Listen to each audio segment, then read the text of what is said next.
It's really important to have the awareness of how can you, as the business owner, as the visionary, as the founder, show up with your best, not only the best function that you serve, but also at your most enthusiastic, at your most vibrant, at your most enrolling. Because as the business owner, your biggest job is to be enrolling people to work with you. Hey.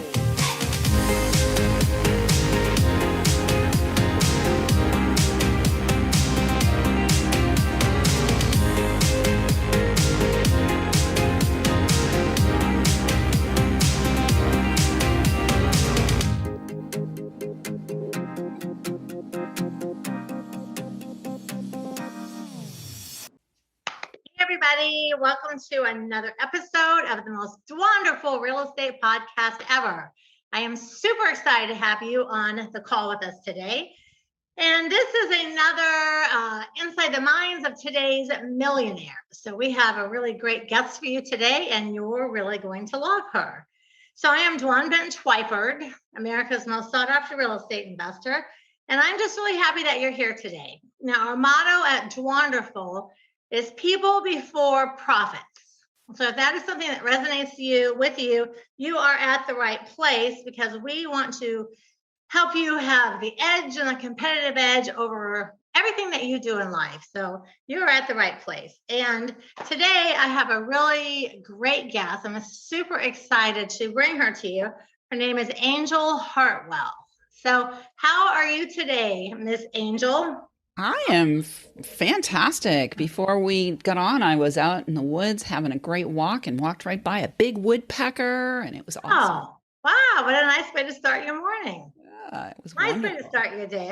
It was a wonderful way to start my day. That's right. It's a wonderful way to start your day. Well, I am very excited to have you on the call today. And everyone that listens, my wonderful family, they know that we always start off and we have drinks with Dwan. So we are having basically health tea, both of us, right? Exactly. So cheers to you, my friend. And cheers to all my wonderful family. I love my tea. And so everyone knows that this is just a time where I just check in and I ask all the people listening, like, how are you guys doing this week? How are things going? Are you having good balance in your life? Are you working on your real estate investing?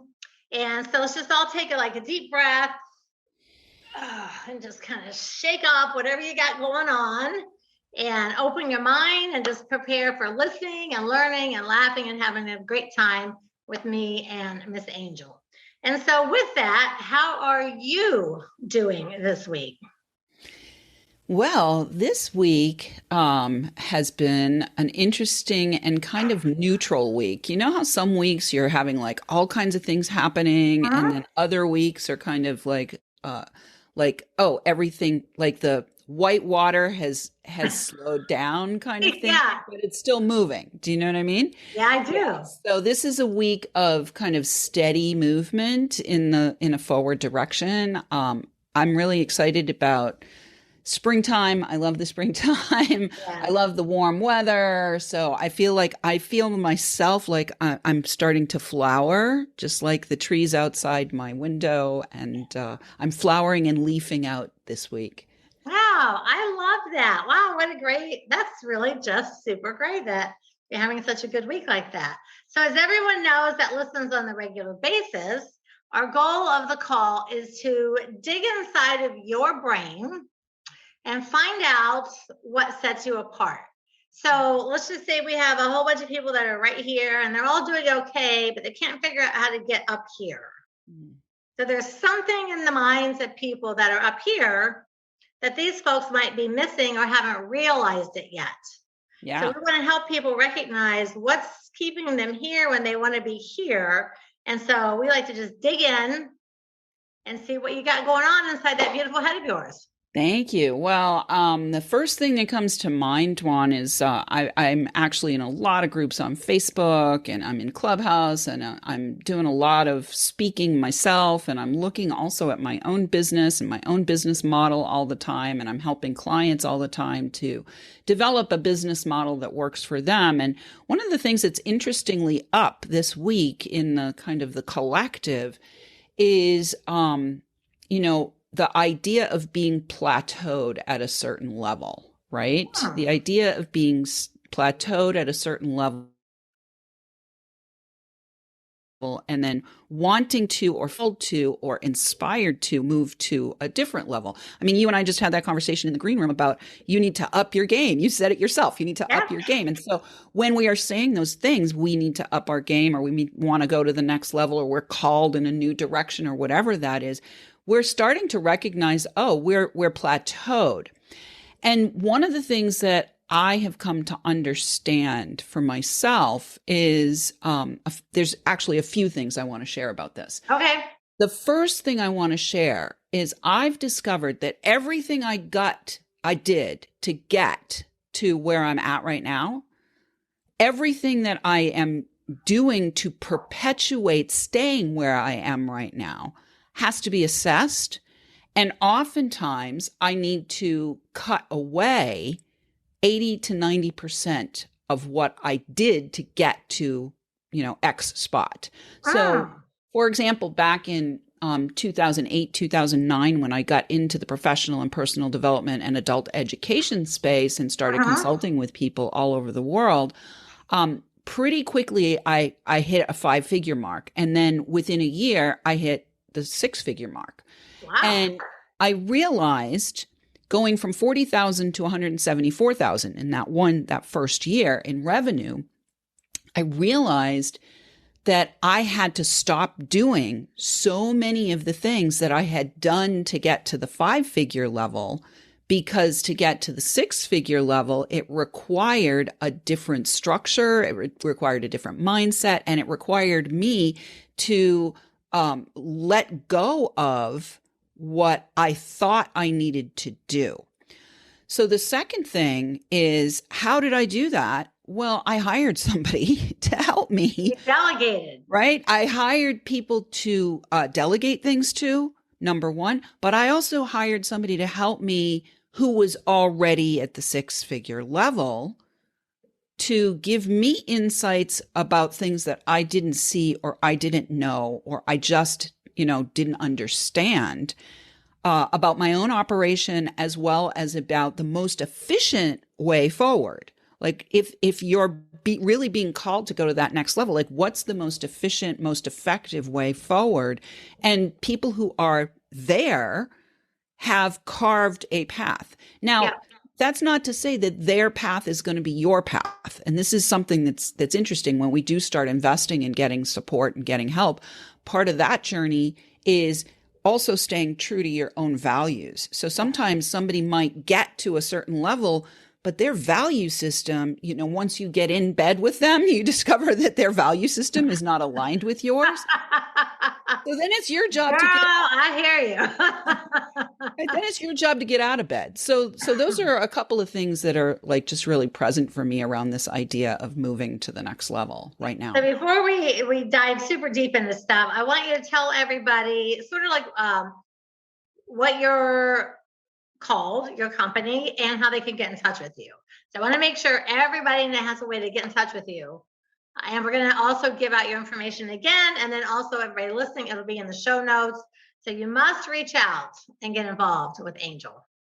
All right. Well, thank you for that opportunity. So I'm known as the Wealthy Life Mentor, and I'm also the executive producer and host of the #1 internationally ranked and People's Choice Award-winning Wickedly Smart Women podcast. So people can get in touch with me either through Wickedly Smart Women at wickedlysmartwomen.com. Go ahead and binge listen to episodes and apply to be a guest if you feel like you might qualify to be a guest. And certainly feel free to reach out and have a conversation with me if you feel like I might be a great consultant to support you. either in getting your message out to more people or in structuring a business model that actually works for you. So those are kind of the main areas where I focus is model, money, and message. So I help people with their business model. I help people to understand how to monetize in a way that works for them and allows them to thrive. Because when we're setting ourselves up as an entrepreneur, we don't want to give ourselves another job, right? Like the whole purpose of being on the entrepreneurial path is to create a lifestyle that allows us to thrive. And then messaging, which, I've been heard by millions of people around the world. My latest book is Be Heard by Millions and Live Your Destiny. I have been heard by millions of people around the world. So I know how to play the game specifically of virtual speaking. And that book is really the path of my journey in the virtual speaking landscape. It's called Be Heard by Millions. And Live Your Destiny. It's called Be Heard by Millions and Live Your Destiny, a creative age leader's guide to speak, sell, serve, and succeed. I love it. And I love your podcast. It's The Wickedly Smart Women. Yes. And you are one of my guests, which is very exciting. So check out her podcast, folks, because I was also a guest. And as soon as I heard the title, I was like, oh, Wickedly Smart Women. I'm a wickedly smart woman. I love that. So I love that message and that you are a supporter of women. And guys, we all love you and we all support you too. But I find that sometimes women, I don't know, I feel like they have maybe a harder time sometimes becoming entrepreneurs and jumping in. And I don't know, I just feel like a lot of women still sort of have that mental thing like, oh, I don't know, can I do it? Do I need to do it with a husband? Do I need a partner? Can I just do it on my own? Yeah. Well, one of the things that I've discovered in my own journey is some of the ways that we ward off wealth as women. Oh, I like that. Ward off wealth. Yeah. I've actually discovered 5 ways that we ward off wealth. And I have a special quiz that people can find on my website, thewealthylifementor.com, that they can take to find out what their wealth readiness is. And so if you don't mind, I'll just tell you the 5 ways that we ward off wealth, and you've already illustrated one of them. So, okay, I do want to do that because one of the things on the call is I have my little note sheet, is I have you give us 3 tips that listeners can use today to get on the right path. Yeah. So would this fall under the category of tips, or is this some great advice, and then we can still pick up some tips? I think you're going to get both in this. All right, then let's talk about the 5 things, and just keep in mind that I always like our guests to give 5 tips that listeners can use, like right now, to get going where it is that they need to be going. Yeah. So let me give you tip 1. Tip 1 is you have to cultivate awareness. You have to cultivate awareness of what you're doing, of what your behavior is. So you were just mentioning how a lot of times women are like, should I do this? Should I not do this? Should I do this? Should I not do this? Well, waffling is what I call that. And that's like being unable to make a decision, right? And so if you are waffling, you're warding off wealth. So tip 1 is cultivate awareness. Am I waffling? Am I indecisive? Because if I can't make a decision, I can't get anywhere. Right? If I'm sitting in my car in the driveway and I don't make the decision to put the car in reverse, I'm not leaving the driveway. That's right. Right? So everything requires a decision. And so when we're waffling, we're definitely warding off wealth. So step 1 or tip 1 is be aware of the 5 ways that we ward off wealth, which I'm going to tell you right now. Oh, I want to hear. I'm writing all 3 of these down. Okay, so the 5 ways that we ward off wealth are worry, waffling, which we just talked about, withdrawing, whining, usually over wine, and waiting on. And waiting on, it comes in 2 flavors. So waiting on could be and this is something that women often do, waiting for the handsome prince to come along and rescue you. I'm waiting on my prince, right? You could be waiting for a long freaking time. And you're waiting for a long time. Or the other side of that is waiting on everyone else, like Cinderella. Like you're so busy caregiving and being in servitude that you're not actually in service. So those are the 5 ways that we ward Say off. them again. Worry, waffling, whining. Worrying, waffling, withdrawing. And let's talk about withdrawing briefly. So say you're listening to this and all of a sudden you're aware. Oh my God, I've been waffling. I need to do something about that. But then you walk away from this show, listening to this show, and you pull back. You pull back, right? So withdrawing is pulling your energy back and closing off your awareness, right? And because you're withdrawing, there's no energy to move you forward. You've lost momentum, right? So if you've gotten awareness, what's the next tip? Once you have awareness, you got to take some action. Yes. Right? Even if it's a teeny tiny bit of action, even if it's saying, going and writing down, I'm aware I've been waffling on this decision. Even one little teeny thing will get you into some kind of a momentum to create change in your life and in your world. So we got worry, we've got waffling, we've got withdrawing, we've got whining over wine. Whining over wine looks like... At least there's wine involved. Well, the challenge with wine is it can lower your consciousness. The challenge with wine is it not only lowers your consciousness, but when we're whining over wine with other women, what ends up happening is we are just putting out, using the power of our word to energize complaining, to energize worry, to energize the waffling, to energize all the things we actually don't really want with our own word. And then we have a posse of wine buddies that are commiserating and colluding with us, right? So the third tip is to assess your acquaintances. Assess your acquaintances. Right? Because who we hang out with, the 5 people you hang out with are a reflection of who you are and where you're going in your life, right? So the 3 tips that we have so far is awareness, take some action, even if it's teeny tiny, and assess your acquaintances so that you can make conscious choice, right? And then the final way that we ward off wealth is waiting on.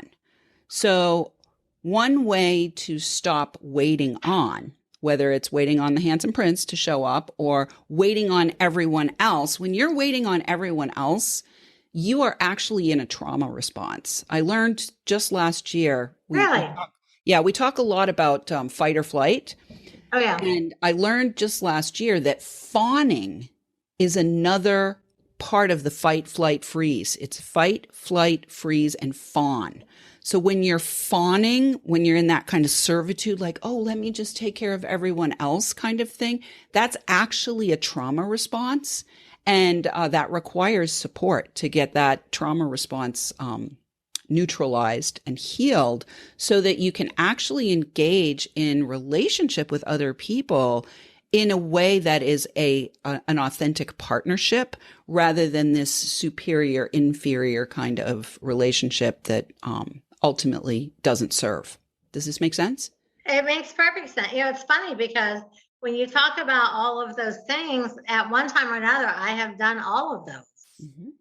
I have done all of those. And, it is true in society. And even though people may be like, oh, it's 2021, people aren't like that. I think women are still sort of raised to get married, have kids. We watch, I'm a big Hallmark junkie. I watch Hallmark movies all the time because they're sweet, they're wholesome, they always have a happy ending. I don't have to get sucked into the story. But then there's a piece where it's like, oh, I wish life was just that simple. So I feel like women sort of do get sucked into the Prince Charming, just, and then everything will be perfect.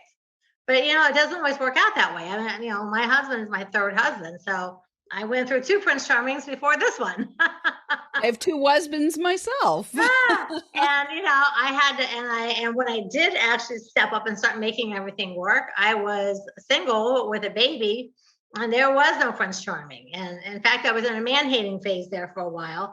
Mm-hmm. And I think I did a lot of my stuff just out of anger and just like, oh, I'll show you, and kind of started like that, but it's okay because good rehabbing houses was good therapy. It was really good therapy. I tell people, listen, if you have ever a nasty breakup, rehab a house, take all your anger out on that house, and you'll feel so good when you're done. Oh, yeah. Well, it's interesting you talk about man-hating, because actually my first podcast, Wickedly Smart Women, is my second podcast. My first podcast was called the Men on Purpose podcast. And I got inspired to do that back in 2017 after I went through another crisis with another man who happened to be my child, my son. And I finally got awake to the fact that every single one of my relationships with men had been either abusive, addicting, like there was an addiction issue, there was abuse issue, or I felt alienated. And finally, like father, husbands, boyfriends, brothers, son, even like this whole arc, I finally had the wake up, which was I was the single unifying thread in all of those relationships. Yes. And so I had to make a decision. I had to not be waffling. And I had made the decision to start focusing actually for a little while on serving men. I had spent most of my career in the personal and professional development realm serving women and a few very wise men. And then in 2017, I pivoted my business just a little bit to serving men. And out of that, my first podcast was built Men on Purpose. And I did the Men on Purpose podcast for 163 episodes and then sold the thing to a man. And what I realized was that whole journey for me was actually a healing of my own relationship to the masculine. The entire journey of doing that podcast was a healing. And by the time I got to launching Wickedly Smart Women, I, kind of got the internal message. Okay, we want to focus. We don't want to just focus on men. We want to focus on women more right now again. And I do welcome working with men and women, but as soon as I got that message, it was like, oh, I'm complete. I'm complete with this stage of the healing in my relationship with men. That's so nice. I always tell people, because, I'm a real estate investor and I have tons and tons of students. And I always ask people, like, what do you think is the number one reason you haven't been successful before? And people blame, I bought this, that, blah, blah, blah. And I said, listen, when you name off like 10 things, you are the common denominator. Exactly. So, and even like with my own kids, when they have like the repeated thing over and over and over, I said, okay, so this thing has happened to you like 10 times. That, like you said, you finally recognize that you are the common denominator. Mm-hmm. So, and that's step one, is awareness. Yes, it is. Awareness is healing. Tip number 1, awareness is healing, right? Yeah. And sometimes we don't know what we don't know. So we have to have compassion for ourselves. Sometimes awareness doesn't dawn. I mean, literally, for me, it didn't dawn that I was the single unifying thread in all these relationships with men that were abusive, alienating, addiction stuff, until, 2017. Yeah. Right? Yeah. I was definitely aware that I was in pain. I was definitely aware that I was having lots of challenges in that area. I was definitely aware enough to be seeking help and investing and working with people to get help. But I wasn't aware that I was the single unifying thread, like, until 2017. So, yeah, awareness. Isn't it funny how something will just make you when my ex and I split up and I had Ayla by myself, I didn't marry my husband now till 13 years later. Mm. And so during that time, I mean, I had a few dates here and there, but I was like, you know what? I need to figure out what it is about me that keeps attracting these men. What am I doing to attract these kind of men? And because I also was in a few abusive relationships, addictive, just, drug, just all the stupid stuff that we all do. And I don't know, at some point I just took like just a real big break. Yeah. I think I just sort of like healed my own self, and I was into my mom zone and rehabbing and building my business. So I met my husband now, poor Bill, he had like the hardest times. I was like, now listen, I got a list like this long of things I need to know about you before we can even think about having a date. No more like, oh my God, you're so cute, let's go out. It's like, I was so far past that zone. So poor Bill, he was like the guy that got ran through the ringer. But we just had our 19-year wedding anniversary. Well, congratulations on that. And you know what I want to say about women in business is oftentimes we take our stuff that we might be experiencing with men and move it. Like the stuff moves, right? So it does. We can oftentimes find ourselves in a self-abusive relationship with our business. We can oftentimes find ourselves in a self-abusive relationship with our situation with money. So, one of the things that's important to do is to find help that can shine the light on these patterns that you were talking about. And not only shine the light on the patterns, and this is definitely something that I do with the people that I work with, the clients that I have all around the world, I shine the light on the patterns so that they get the awareness. But we also, in addition to shining the light on the patterns, want to kind of extract out of the pattern, what is the actual lesson I'm intending to teach myself here, right? And then consciously cut away the behaviors and the decision-making structures that we've set up to cope, right? And it often, just like I said at the beginning, when you get to 5 figures, if you're going to go to 6 figures, you got to stop doing 80 to 90%. And so a lot of times a really good business consultant or mentor or coach. I don't call myself a coach because I didn't go through the coach training thing, and I'm much more of a consultant or a mentor. They will come in with them. I'm talking about coming in with a machete to your business. Like this stuff is like cutting all the suckers off. Let's bring in the machete and cut all the suckers off so that you can actually thrive. Does this make sense? It does. It's funny. When I first started my business, I was doing the rehab myself. I was doing my books, my paperwork. I was doing every single thing. And I was flying somewhere, and I picked up, and it's so random not random, but like God puts things in front of you. And I had a flight. I didn't even know where I was flying. And I thought, I want to grab a little book at the airport. And they had these like little books. I thought, well, I can just read that through the flight. And I picked up a book on delegating, of all things. And I had not at that point delegated anything. And I was just like, oh my gosh, I'm exhausted. Like the mornings to the night, and then the paperwork, and then the taxes, and all the stuff. And I read this book, and I thought, oh my God, it was like the light bulb. I thought, okay, this is a giant thing for me because I don't delegate. And I can't go to the next level doing everything plus the things that I need to do to get here. It's too much. Correct. Yeah. And so I got back, and I hired a bookkeeper immediately.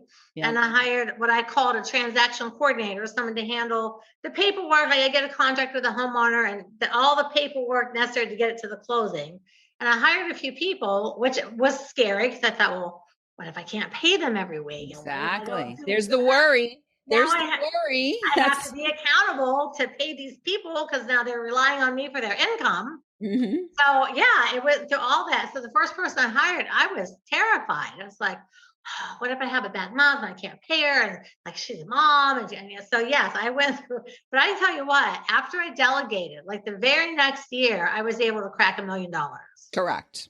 That's exactly because right. I wasn't bogged down with, first of all, I'm not a real detail. I'm like a big thinker person. Yep. So sitting down with a stack of papers, my chest just clenches. It's like, yeah. It's too much paperwork. I can't do it. So I got a bookkeeper first. I was like, okay. Yeah, well, that's all the things I do. That's it. Number one. Yeah, usually that's the first one that you definitely want. When you're intending to welcome wealth, you definitely want to have somebody who knows how to do the bookkeeping. And unless that's your business, you should not be doing your bookkeeping.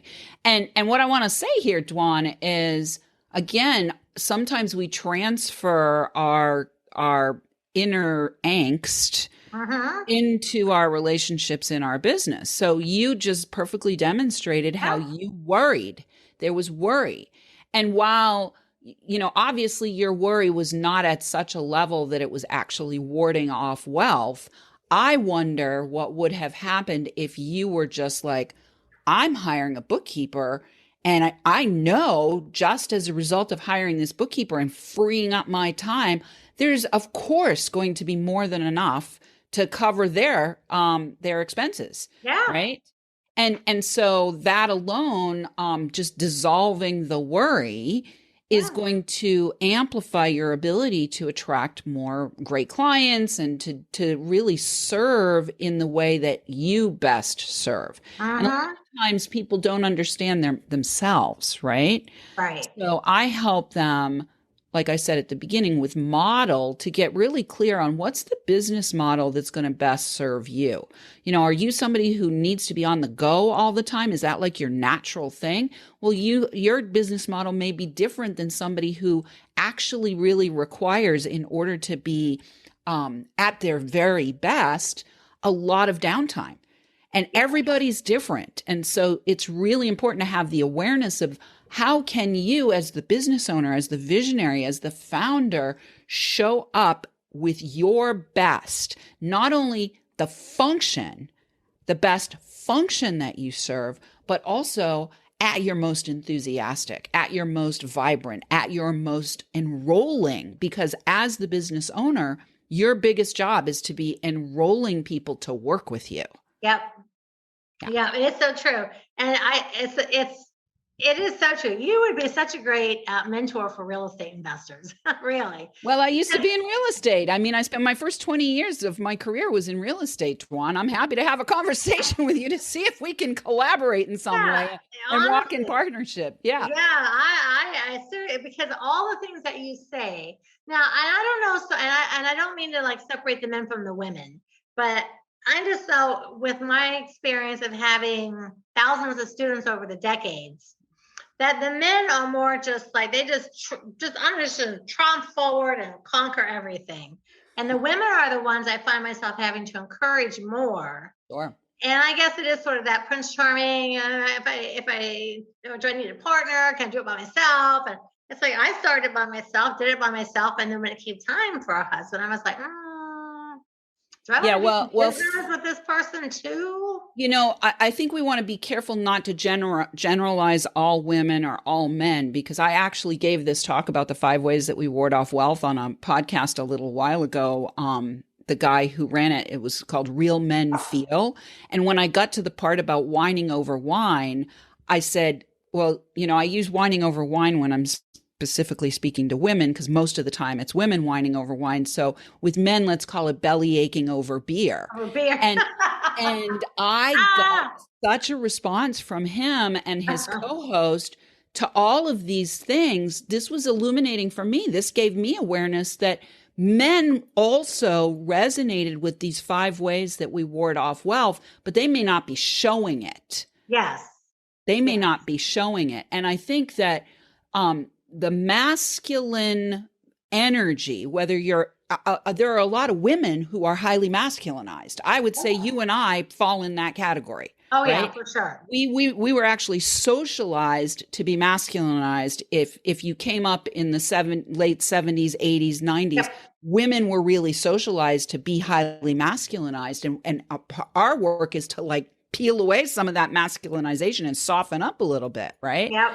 So the men or the masculine may be more, focused like, I'm just going out there and I'm going to get the dinosaur. I'm going to get the mastodon, right? Because that's my focus. Whereas the feminine is more about, it's a slower pace. It's more diffuse focus. It's Yeah. more about gathering and collaborating and weaving the web of relationship. And so I think the ideal, Dwan, is how do we come into union internally and externally to bring the best of both of those? Because there are times as a business owner, you really actually need to be like singularly focused. Oh, And yeah. there are a lot of times where, like you said at the beginning, the competitive edge. And as soon as you said the competitive edge, the thought came into me, I wonder what the collaborative edge looks like, which is a totally different mindset. I may even go see if I can get that URL, the collaborative edge, because You we should. talk Yeah. about competitive all the time, but do we talk about what's the collaborative edge? And I think when we're talking about delegating, but also getting into strategic alliance with other people, Yes. that collaborative edge can actually grow something bigger faster than that Yes. single-minded, I'm going out to get the mastodon focus. Yeah, it definitely does. One of the things I tell people is I said, listen, this real estate investing is not a sole business. You need a real estate agent, you need a title company, you need people, but you also need to look at the other investors in town as not your competitors, but as friendly competitors. Because Right. like I might get a deal under contract and it's got foundation issues, and I don't know how to rehab a house with foundation issues. So I need another investor I can say, hey, would you take this house with foundation issues? And so I always tell people, like, everyone around you, you definitely want to be able to go out and grab, and get the good deals and help people, because it's all about helping the people that are in trouble. The whole thing stems from helping the homeowner that's in foreclosure. But you can't do all the deals. And if you think you can do all the deals, you're in for a really big letdown, because and what you did, you can't help all of the people. Right. So when you can't do all of the deals, you have to have somebody to pass some of these deals over to so that you can help as many people as you can possibly help. Instead of just saying, no, that's not the kind of deal I do, pass. But don't Right. pass, collaborate. Yeah. Don't pass it on. Yeah, pass it on. There you go. See, you and I are kind of awesome. We need to go trademark all these little jingly things we're coming up with. That's one of my gifts. The words just come. So I'm grateful That's for that. awesome. That is awesome. So let's go back. Let's look back at you. When you were like 14, 15, 16, when you were a young girl, like, what was Angel like? Very not well. Very not well. I was very not well. I grew up in a very dysfunctional family. My dad was a raging alcoholic who was physically abusive. My mom was probably an undiagnosed borderline personality disorder person who was highly codependent. My escape and my save, my coping mechanism was to be wickedly smart. That's right. Wickedly smart. I was wickedly smart. I made the decision at 14 that I was getting out of high school in 3 years instead of 4.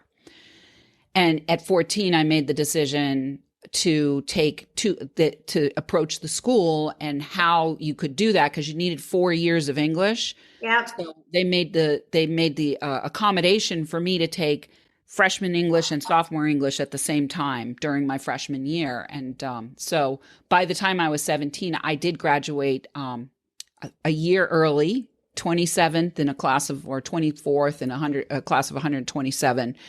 And I also was in that time frame of my life, like I split, right? So there's the wickedly smart, accomplished, achieving, high achieving being. And at the same time, around 14 is when I started experimenting with cigarettes and beer and drugs and all the things, so that by the time I was 17, I was, it was literally living 2 lives, like hiding all of the behavior that was self-abusive and at the same time projecting this wickedly smart persona. Oh my So God, that's who I was. We were on the same path in high school. I was like goody two shoes to the public, and back here I was stinking out of the house. I'm going to parties, and I was terrible. My parents thought I was just an angel. I was just like, yeah, exactly. to the face. Wow. So 14, you were already like, and you wanted to graduate early to get out of your house. Oh yeah. I knew I needed to get the hell out of there as quickly as possible. Not just out of the house, but by the time I was 17, because I had done all the the things behind the scenes, in the community, there was like that reputation, right? And so I knew that I wanted to get out of that as well. And I ended up graduating early, a year early. And I was an NMSQT commended scholar, which means you're like top 1% in the nation. And I ended up going to college the next year. And for me, that was like an opportunity to start, like, nobody knows me here. Like, nobody knows me here, right? Nobody knows my family history. I grew up in a very small town, so everybody was like peeking through their curtains and checking everybody else out, right? And my dad lost his job 2 weeks before I graduated from high school. So I ended up with only 1 year of college, and that changed the trajectory of my life. And so, yeah, I've had a very interesting life, Dwan. We could spend hours talking about my life. But I think the most important thing I want to deliver here is that awareness, which is that first tip, cultivating awareness, has allowed me to transcend and evolve and accept and have compassion for the person I was back then. Yeah. And also has allowed me to see how the coping mechanisms protected me and also honed me in certain ways and gave me certain gifts, right? So this idea of projecting goody two-shoes and going off into the woods and doing all kinds of interesting things. The gift in that is being adventurous. The gift in that is being willing to try new things. The gift in that is the bravery to break out of social and cultural conditioning. So for me now, it's all about, okay, I'm harvesting. Where's the gift in this? Whatever this is. Yeah, it's funny. I was raised in a very small town, and we used to, we all had very strict parents, Southern parents, real strict, not allowed to date till I was 16. You had to make the honor roll. If you didn't make the honor roll, you got grounded for the whole entire next 9 weeks. So you just focus on your grades and not your friends, like just real strict. So I found myself doing similar, sneaking out, going to parties and praying I didn't get caught sneaking back in. I was the biggest fear of high school. It's like, oh my God, if my dad catches me sneaking back in, I'm going to be killed. Oh, it's so funny how we do things like that. And with my own kids, I was like, listen, don't even think you're going to be doing any of that stuff. Exactly. I did all of it. If you think you're even going to pull the wool over my eyes for 1 minute, you are in for a sad reality. Exactly. Not happening. Exactly. So let's go a little further. You're like maybe 25-ish or something like that. Where is your head at that point? What are you thinking? At 25, what I was thinking was, holy shit, I'm a quarter of a century old. I think that was the first birthday where I was like, damn, I'm like time is moving and I'm a quarter century old. At 25, I was also, by then I had started in the real estate business. So, and I was still heavily engaged in, addictive behavior. Yeah. In my 20s was a train wreck up until 27, 28, actually up until like 30 something. I was, again, like, hey, I'm at work, I'm doing my work, I'm exceeding and excelling in my work. And at the same time, I'm, drinking a lot, doing drugs, all the things, having sex with everything that walked, It's like, you and I are like, that had any kind of cuteness. Let me be clear. That had any kind of cuteness to me. Right? Yeah, so 25, I was still wild on one side, and also, definitely engaged at that point that was when I was in the real estate industry by then for a couple of years, and I was already the vice president of a whole division of the company by then. So. Right. Yeah, I've always been on that track of excelling and being a leader, and at the same time, exploring the wild side a little bit. Or a lot bit, right?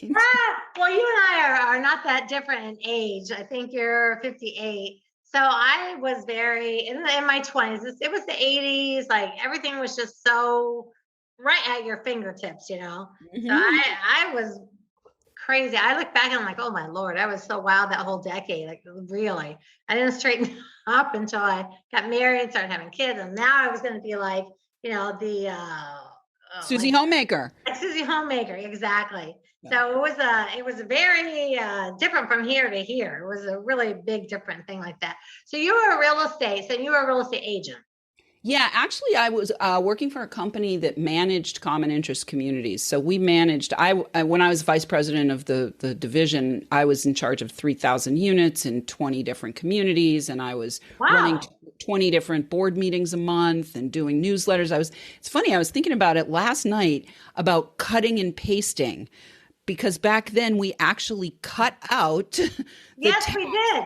and pasted it to be able to make copies of the newsletter. We hand delivered the newsletters to all of the units. And We at the same time, did. we also had a brokerage. So we specialized in brokering deals in condo associations and homeowners associations and things like that. So yeah, I was in the real estate industry, but in that slice of the real estate industry of Nice. condos, homeowners associations, doing both management and sales. Yeah. Wow, that is really interesting. I don't think I've ever met anyone quite in that side of the business like that. Yeah, I ended up ultimately in 2000 and 2001. I was the national chairperson for Community Association Institute, which is the organization that represents back then in 2000, we represented 1 in 8 homeowners in the country. So, Wow. yeah, so that phase of my life, ultimately, after I did about 10 years in management and sales, I left that particular business, and the owner of that business and I ended up partnering in a consultancy where we came in and did transition consulting to developers who were building out big communities and needed a transition manager between the time that they started building and the time that it was getting taken over by the boards. And Yes. that was when I ended up being on the National Board of Trustees and ultimately becoming the national chairperson for Community Associations Institute. Yeah. And you worked your way up to the top of that too. Yeah, I bounced. I never worked my way up. I never worked my way. I didn't do the local chapter, regional thing, then the ed committee thing. I went right to the board of trustees. I think I was on a national committee, and then I was on the board of trustees, and then I was the national chairperson. So I've always been a leaper in my life. Yeah. Well, no, that's just really interesting. It is interesting. I remember this house that I'm in right now. I had this house custom built, and so it's a small neighborhood that's on the lake, and it was the last piece of land on the lake that hadn't been developed yet. So it has an HOA, but they didn't turn the HOA over for like the first 3 years.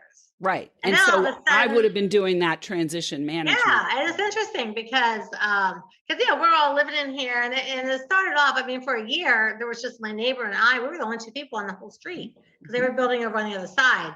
And then there's more houses, more houses, more houses, and then all of a sudden we get a thing like, okay, now you have this HOA, you got to start paying your fee, and now you're not paying taxes on vacant land anymore. It's a house, and my taxes just went like, whoa, from here to here, and I thought, what is happening right now? I guess Yeah. all the, I didn't realize all that stuff when I first bought the property. Like, oh, look how low the taxes are, and look at this, and there's no fee, and this is wonderful. And then all of a sudden it's like, okay, real estate taxes jumped a lot. And Yeah. then the HOA fee, and then now, of course, the HOA fee is just like up, up, up, up, up all the time. It's like, who makes all these decisions? Well, yeah, and Who's doing this? Why am I not used to knowing be what's the manager for those things, and there can be lots of confrontation. There can be lots of complaint. I mean, when you're a manager of a common interest community, your job is basically 90% listening to people bitching and moaning. Let's be clear about that. I bet it is. Yeah, I would feel like that is because the only time I ever reach out to the HOA is if I'm complaining about something. Exactly. It's like my gate clicker's not working. Exactly. I need a new clicker. Or the next door neighbor's dog just pooped on my lawn again. It's all this confrontation. And so such a blessing to get out of that for me. And my last thing that I did in that industry was I actually ended up becoming a developer with two partners, and we built 51 single family houses, 56 apartments, and an office building in a multi-use common interest community. And that was what killed me for the Oh, for the real estate industry. That was what took me right out. And it I was was going to say, what was your transition period? So, yeah, at the end of that is when I had my spiritual awakening, and I mean, we could spend hours, Dwan. I don't think we have the time today to go down my history, but that was my last thing in the real estate industry, and I ended up leaving at the end of 2002 and started a whole new path for myself. And now I help people all around the world who want to get clear on their business model and deliver their world-changing thought leadership message into the world and monetize like mad doing so. nice. Well, that is really interesting because that was going to be my next question. Like, where did you transition into what you do now? So that was in 2002. Yeah, so between 2003 and 2008, I actually had my own art gallery and healing arts center for 5 years. Well, not 5 years. I in that frame between 2003 and 2008, there was a couple years of healing from 20 years of being in real estate. And then there was I hear you. two full years of running my own Sticks and Bricks art gallery, which ended because it became clear that there was way more money going out than coming in. And then at the end of the art gallery, I actually produced a street festival 2 years in a row that brought 6,500 people to my downtown. And then in 2008, I got into the online space and started virtual speaking. So I've been virtually speaking since 2008 and been heard by millions of people around the world, and I'm living my destiny. And that's why my book is called Be Heard by Millions and Live Your Destiny. And live your destiny. Oh, I love it. Your story is just so interesting. Thank you. I feel like so many women can relate to, the abusive relationship, bad childhoods. I feel like a lot of people can relate to that. I'm sure a lot of people can relate to the two-sidedness of us sometimes. Like, we're so picture perfect for our family and friends, but over here, we're living the wild life, because I can relate to that. And everyone I knew at that time, we were all doing the same thing. So Exactly. I bet you we have the same playlist too. Oh my Lord. So speaking of that, what is your favorite band of all time? Well, it's interesting. My favorite band of all time has got to be Led Zeppelin. Led Zeppelin. It has to be Led Zeppelin, but when I mentioned the word playlist, the first song that popped into my head was Jump by Van Halen, because that was playing back then, right? It was. Like David Lee Roth band. Might as well jump. Right? Yeah. Favorite band of all time has got to be Led Zeppelin. And Stairway to Heaven is the greatest song of all time. Greatest song of all time. It's the best. I love that song. What's your favorite food? Oh, well, I have shifted my food preferences over the years to I'm really clean eating now. But if I could have anything at all, I think what's coming right now is a really good piece of filet mignon. Like a really good piece of filet mignon, but like there's a part of me that wants to say that, and then there's another part of me that says celery juice. Say celery juice. No, like celery juice. Your favorite food? It's my favorite food. Celery juice is my favorite food for how it's helped me to get healthy. So yeah. So I have another last sort of question, because you're just such an interesting person. Honestly, I would love to interview you for hours on end. So have you ever been someplace or traveled someplace and just found yourself sort of standing in a moment and you looked around and you thought like, wow, I cannot believe I'm here? And where was it? Yeah. What comes to mind first is when I took a trip to Hawaii in 2005, I think it was 2005. And what made it magical was we were actually at the end of the trip on our way to the airport, and we had enough time to stop at a kava shack to get some kava before we left the island. And I'm standing there in this beautiful moment after our 10-day vacation in Hawaii, getting ready. We had spaciousness to get to the airport. And I turn around and there's this being across the kava shack. And it was like an instant knowing. Like this person and I had such a soul connection in that instant that we literally started walking like complete strangers, but we literally started walking towards each other and just affirmed each other and saw each other at the soul level. And that was a pretty amazing opportunity for me to begin to know that there are people in the world that we have cosmic dates with. And that was my first like real, oh, this is a cosmic date. This like not on the calendar. Wow. What a great story. Yeah. Oh my gosh, what a super great story. So as I had told you in advance, we do the life equity. Yes. And for the Dwanderful family, you all know the 5 equities of life are financial, spiritual, physical, mental, and family.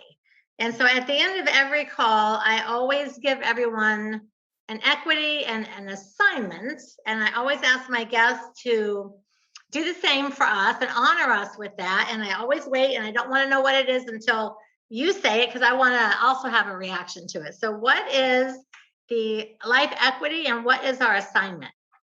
So the life equity for today is physical. Okay. And the assignment is twofold.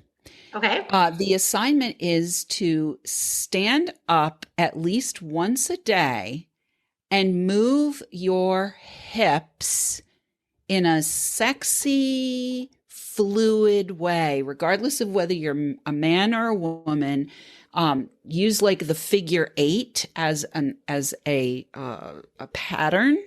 So that you're really moving your spine and moving and opening up your creative center and just getting life force flowing, because we spend so much time sitting and being on computers. And then the second piece of it is to rotate your head as well, because we spend so much time like looking down at our computer or our phone or whatever, like rotating your head also kind of in that figure 8, so that you're just moving your cerebral spinal fluid and getting some stagnation to be shifted. Yeah. So that is our exercise for the week. So every day, and you don't have to spend too much time doing it, but every day, hips and neck, hips and hips and head. Move your hips and move your head so that you don't get stuck in this like horrible, body position that's destined to cause you to end up in a wheelchair. Yeah, I tell you, I spent a lot of time on my computer, and I have to get up and constantly like stretch backwards. So it's like, oh, I feel like my shoulders are like rolling in on me. So that's how do people reach you? One more time, how do people reach you? Yeah, they can go to wickedlysmartwomen.com or wealthylifementor.com. And I'd love to have you take the quiz. It says right on Wealthy Life Mentor, take the quiz. So press the button to take the quiz to determine your wealth readiness. And thank you so much, Dwan. It's been wonderful being here with you today. Yeah. So let me see if I took good notes today, and let's assess who Anjel Hartwell is today. So you are a wickedly smart woman. Thank you. You have an amazing book called Be Heard by Millions and Live Your Destiny. You were raised in a dysfunctional setting. You realized in your mid-20s you were a quarter of a century old. You spent a bunch of time in real estate, and real estate actually after a certain point was the end of that and got you into what you do now, which is helping people just learn and work and find their better you. You want us to be aware, take action, access. I can't read my own writing. Assess your associates. Who are you assessing? Assess your associates. That's right. Associates. Yes. Your associates make a big difference. And part of what can keep us from wealth is worrying, waffling, withdrawing, whining over wine, and waiting on. So we do not want to do those things. We want to put that behind us, which you can help us do. And so that we can find our best self and live our best life. and you love filet mignon, Led Zeppelin, and Hawaii was a spiritual moment for you. Definitely. And we're going to be physical. We're going to stand up and move our hips and be sexy. And we're going to roll our necks. And we're going to have a great week. Yes, we are, Dwan. We're going to have a Dwanderful week. A Dwanderful week. So do you have like a final word of wisdom, parting words for everyone that's listening to the most wonderful real estate podcast ever? Yes. Invest in your dreams. I like that. In your dreams. Time, money, invest in your dreams. Because if you don't do it, nobody else will. Invest in your dreams. I love it. I think this is a great call. You are a very wonderful and interesting woman. And I really want to encourage all of you guys to go to the wickedlysmartwomen.com and really get involved. I mean, I've not known you for a long time, but the little time I have known you already, I love your spirit so much. You are just such a great, wonderful, interesting, and very giving person. Oh, thank you. And we appreciate you for that over here at Dwanderful, because it's not a lot of people that want to like talk about, what led them to where they are. And that journey is part of it for people to go, oh, I can relate to that. Well, if she could do that, I could do that. And, and part of the sharing process, I think, is what it helps us get to where we need to be. Exactly. We are sometimes our own worst enemies. Exactly. And whatever you see in me, Dwan, is also in you. You are generous, and I love your spirit too. Oh, thank you. You're so sweet. All right, guys. So if you loved the most wonderful real estate podcast ever, I want to ask you to subscribe, leave us a 5-star review. I also would like you to go over to Angel's and listen to her and subscribe and leave her a 5-star review and write something nice about how wonderful we are so that we can grow our businesses to be number one, because we cannot be number one without you. So we are all in this together. We are all growing and helping each other together. And we want to help you be your best you. And we also want to work on always being our best you. We always have to keep working on ourselves as well. So that's it. So make sure, folks, that you go over and check out wickedlysmartwomen.com. You're going to really learn a lot. And I'm going to go take that quiz. All right. It sounds like fun. It's like, oh, I want to take that quiz. All right, everyone, remember, the truth is in the red letters. So we'll be back same time, same bat channel, same bat time. Everybody have a good week, and ciao.